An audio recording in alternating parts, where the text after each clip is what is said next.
I woke before dawn, the soft hum of Charleston cicadas still weaving through the morning air.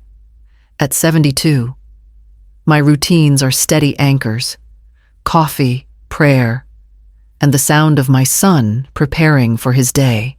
Nathaniel's footsteps moved briskly upstairs, and below, I could hear Serena bustling in the kitchen, her voice light and bright as always. Neighbors call Serena the perfect daughter-in-law: polished, attentive, never a hair out of place.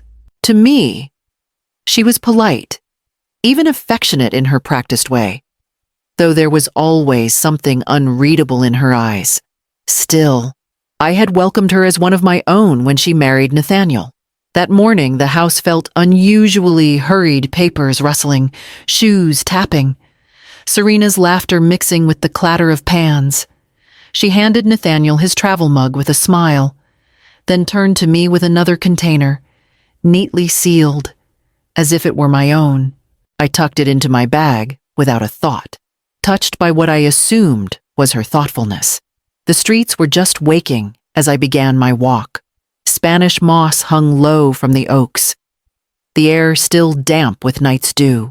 My steps carried me to the small grocery on the corner where Ephraim Whitlock often sat, reading his paper. He looked up, his white hair catching the early light, and greeted me with the warmth of a friend who has known all my seasons. With a chuckle, I pulled the box from my bag. "Look what Serena packed me. She's too good to me." I opened it, expecting the familiar comfort of a sandwich or fruit. Instead, my eyes caught on strange white granules clinging to the rim. Ephraim leaned forward, frowning. He pinched a few between his fingers, rubbed them, and his expression shifted to one of sudden dread. "Isolde?" he whispered, voice hoarse. "This isn't sugar. Take Nathaniel to the hospital immediately." I forced a laugh, brushing him off, but unease twisted inside me. I snapped the lid shut, and as I rose, something on the pavement drew my eye: a small sparrow, lifeless, crumbs scattered near its beak. The breakfast in my bag grew heavy, as though it carried a secret too dark to name. The waiting room smelled faintly of disinfectant and stale coffee. I sat on the edge of the chair, clutching the plastic bag with the breakfast box inside, as though it might burst open and reveal its secret to the world.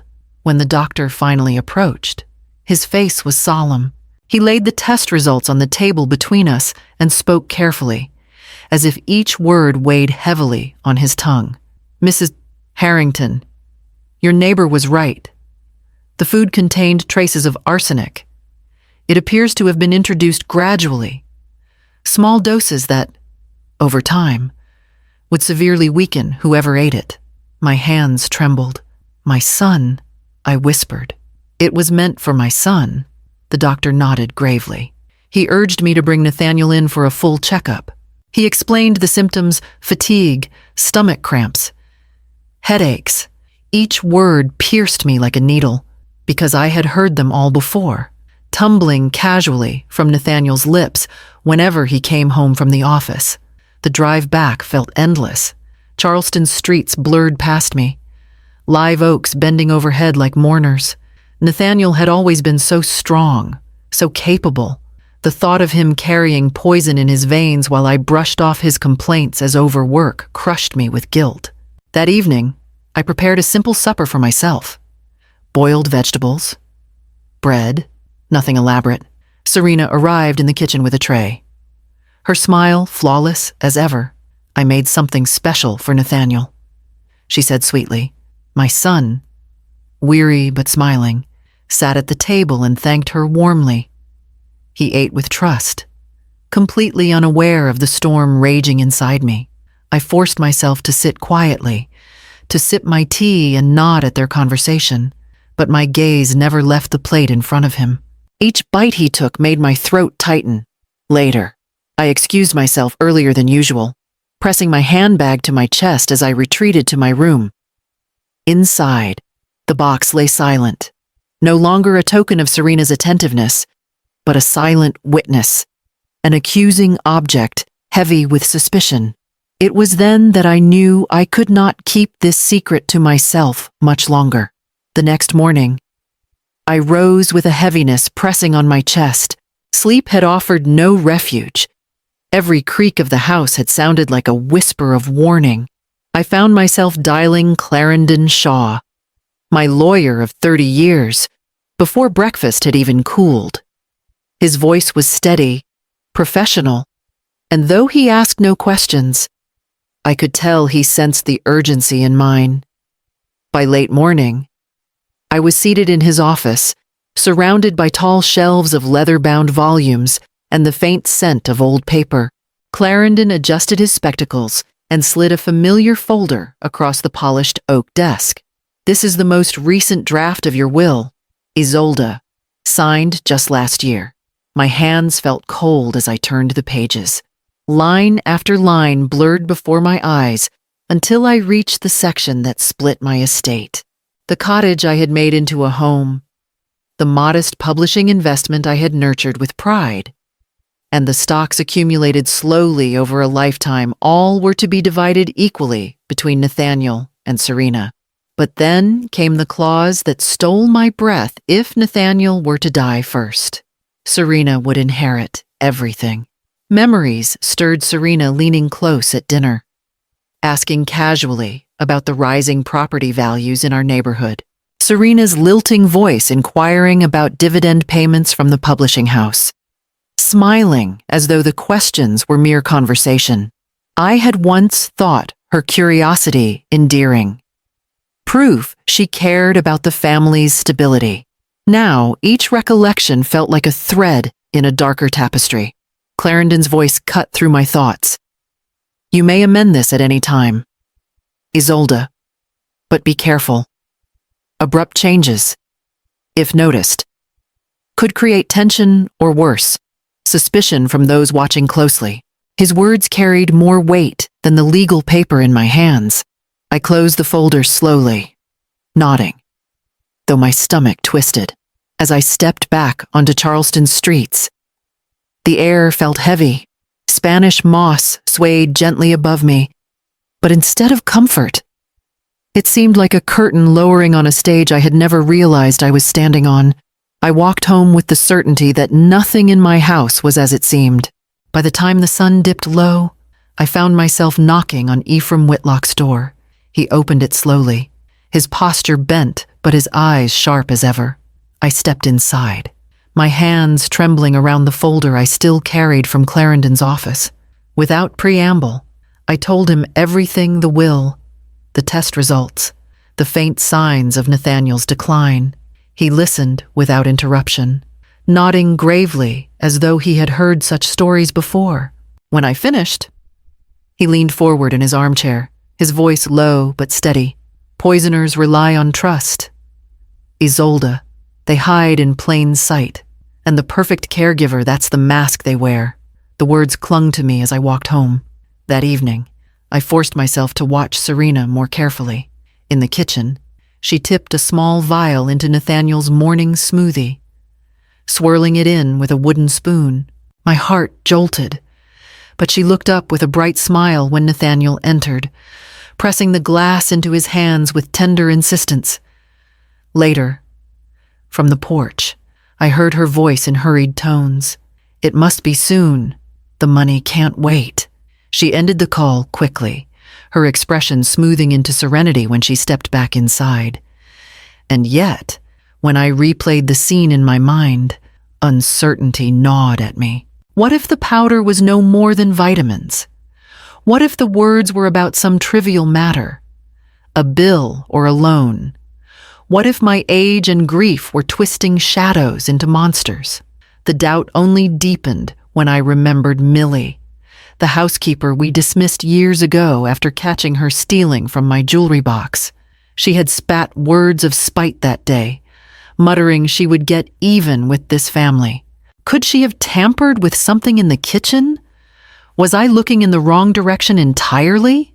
By the time I lay in bed that night, every possibility weighed on me, truth and paranoia mingling so tightly I could no longer separate one from the other. The silence of the house felt heavy, pressing down, and I knew sleep would not come easily. The next morning, I called Clarendon and asked him to visit the house. My voice carried a deliberate firmness, one meant not just for his ears, but for anyone else who might be listening. When he arrived that afternoon, his leather briefcase in hand, I ushered him into the parlor where the windows were open and the air carried easily into the hallway. I spoke louder than necessary, projecting my words toward the kitchen. Clarendon, I've made up my mind. I can't leave everything to Nathaniel and Serena. It's time my estate served a greater purpose. I want most of it to go to a foundation for widows of veterans. They've lost more than any of us can imagine. Clarendon glanced at me, understanding immediately that my words were staged. He adjusted his glasses and nodded. A noble cause? Isolde, I'll prepare the documents. 80% to the foundation. You said I didn't have to wait long for the reaction. Serena walked past the doorway, carrying a basket of folded laundry. She froze mid-step, the color draining from her face before she quickly forced a smile. Oh, I didn't mean to interrupt, she said lightly, though her grip on the basket had turned her knuckles white. That evening, she outdid herself in the kitchen. A roast glistened on the table, bowls of vegetables steamed, and a chocolate torte waited for dessert. She poured Nathaniel a glass of wine with exaggerated gentleness, brushing his shoulder with her hand. Nathaniel laughed softly. Serena is really spoiling us lately. He reached for her hand, gratitude plain in his eyes. I forced a smile, though the roast on my plate might as well have been ash. Serena's laughter rang through the dining room, warm and melodic. But all I felt was the icy knowledge that beneath her performance, fear had begun to stir. It was then I realized the trap had been set, and Serena had taken the bait. Ephraim arrived before dawn with a knapsack slung over his shoulder and an old toolbox that smelled of liniment and lemon oil. He moved with surprising nimbleness for a man his age, and together we found a corner beneath the upper cabinet where a small camera could watch the stove without being noticed. He showed me how to hide the wires behind a jar of wooden spoons, how to angle the lens so it would catch any hand that reached for the pot. I felt childish and conspiratorial, and, at the same time, oddly fierce. This was my house, and I would not let fear be its only ruler. The first day, the footage gave me nothing but ordinary domesticity. Serena hummed as she stirred, tasting and nodding, plating a bowl for Nathaniel with the practiced grace of someone who had done this 1,000 times. She wiped the counter, set a napkin with the flourish of a hostess, and kissed my son on the cheek before he left for work. I watched the playback with my fingers clenched around a cup of tea, heart thudding for evidence that did not appear. I almost laughed at myself for plotting like a woman in a cheap mystery. Perhaps I had been wrong. Perhaps I was filtering shadows through grief. That night, sleep was thin and talon sharp. Doubt crawled into my bones. Had I allowed fear to blind me to the truth that Serena was simply kind? That Nathaniel's ailments were the result of stress, not malice?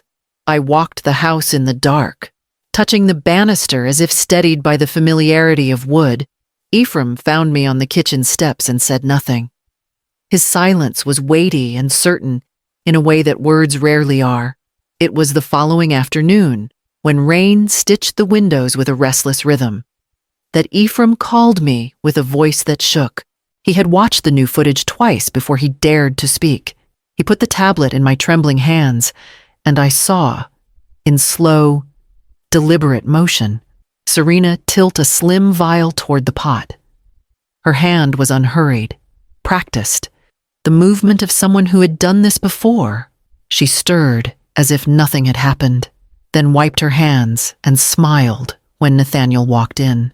For a long minute, I could not breathe. The mask had cracked, I pressed my forehead to the cool kitchen tile and felt the thin line between dread and resolve harden into purpose. Detective Rowena Mercer came to the house the next morning, her presence filling the parlor with the chill of authority. She was a tall woman with clipped words and eyes that missed nothing. She listened carefully as Ephraim showed her the footage, then folded her hands.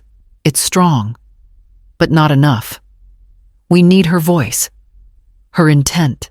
Set the bait, then let her incriminate herself.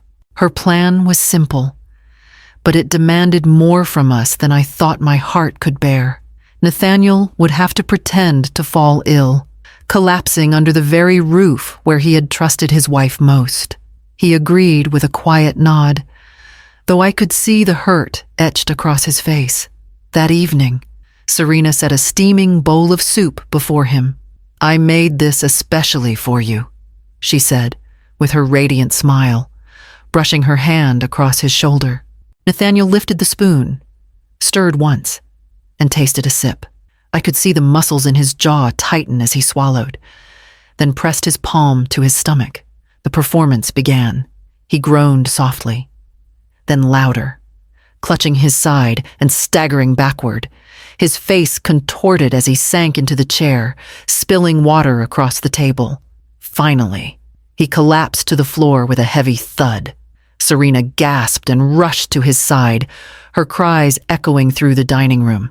"Nathaniel, speak to me," she wailed, pressing her hands to his chest. Yet in that moment, before she forced tears into her eyes, I saw it, an almost imperceptible flicker of relief pass over her face. My heart shattered. My son lay still, pretending death, and the woman he loved betrayed herself in a single breath. I heard it, soft but searing, as she leaned closer to him, her lips near his ear. "Finally, it will all be mine." The microphones, hidden in the lamp and beneath the rug, captured every word. I sat frozen in my chair, my hands digging into the wood, knowing the trap had been sprung and the mask could never be put back on. The ambulance wailed through the Charleston streets, Nathaniel lying still on the stretcher, pale under the dim fluorescent lights. I sat at his side, gripping his hand as though my strength alone could keep him tethered to life. In truth, he was breathing calmly, every rise and fall rehearsed, but my heart didn't know how to separate the act from reality. To me, he was once again the small boy I had carried through fevers and nightmares. At the hospital, everything unfolded exactly as Detective Mercer had arranged. Undercover officers in crisp coats moved with practiced efficiency. Wires were connected, monitors lit up, and one screen flatlined with an ominous tone. My stomach twisted at the sound. It was too real. With trembling fingers, I typed the message that would decide everything. Nathaniel didn't make it. The reply was silence. Minutes later, Serena burst into the room. Her hair was disheveled, mascara streaking her cheeks, but her sobs carried no weight. She collapsed against me, arms tight, her voice a hollow wail. "Oh, Mother, how could this happen?" I did not answer. I only guided her toward the bed where Nathaniel lay beneath the thin sheet, his skin made ghostly by a touch of makeup. Serena leaned over him, pressing her lips near his ear. "At last, it's over," she whispered. The words struck me like a blade, and then Nathaniel's eyes snapped open. He sat upright, tearing the sheet from his chest. Serena screamed, staggering backward, her hands clawing the air as though she'd seen a ghost rise. The door swung wide. Detective Mercer entered, flanked by 2 officers, their presence filling the room with finality. Mercer's voice was steady, unforgiving. "Serena Whitlock, you are under arrest." Lab reports, the footage from the kitchen, and her own whispered confession spilled across the table before her. Serena's knees buckled. The mask of grace and devotion crumbled at last. I stood rooted, torn between fury and sorrow, as my son clasped my hand, alive yet scarred forever. The days that followed Serena's arrest blurred into a haze of headlines, whispers, and pointed glances. Charleston's genteel calm rippled with scandal. Neighbors who once praised Serena's elegance now shook their heads in disbelief. A socialite turned schemer, one paper called her, splashing her picture across the front page. The courthouse smelled of old wood and polish, the air thick with curiosity. I sat beside Nathaniel, my hand steadying his even as he tried to appear composed. Serena entered in a plain suit, her wrists free, but her pride shackled. Her eyes sought Nathaniel, but he looked past her, jaw set like stone. When her attorney rose, Serena's voice rang out, practiced and sharp. It was vitamins, not poison. My husband was tired. I was only trying to help him regain strength. A murmur rippled through the benches. For a moment, I wondered if anyone might believe her. But then Mercer stepped forward with the evidence. The video of Serena tilting a vial into soup. The recording of her whisper, finally. It will all be mine. The forensic report confirming arsenic. Each piece layered over the last until her defense sagged beneath its own emptiness. Nathaniel took the stand. His voice trembled at first, then gained strength. I loved her. I trusted her. But love doesn't survive betrayal. She was poisoning not just my body, but everything we built together.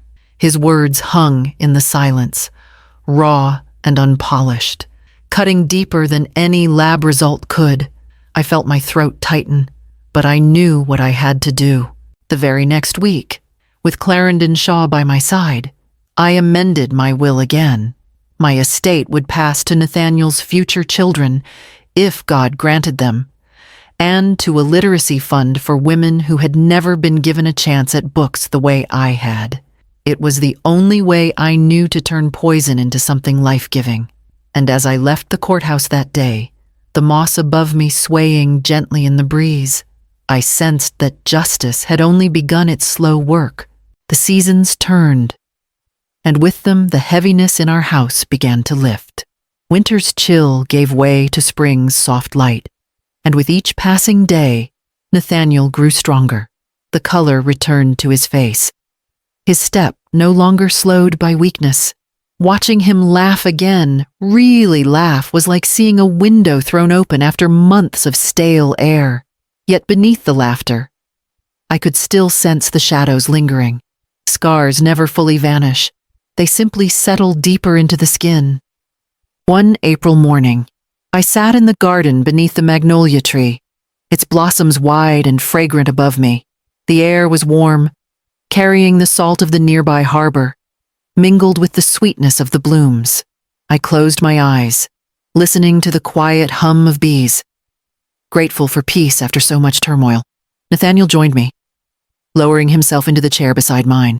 For a while, he said nothing, just breathed in the morning air as though relearning the rhythm of life. Then, softly, he spoke. "You saved my life." "Mother," I turned to him, my chest tight with emotion. His eyes, once dulled by fatigue, now held clarity again.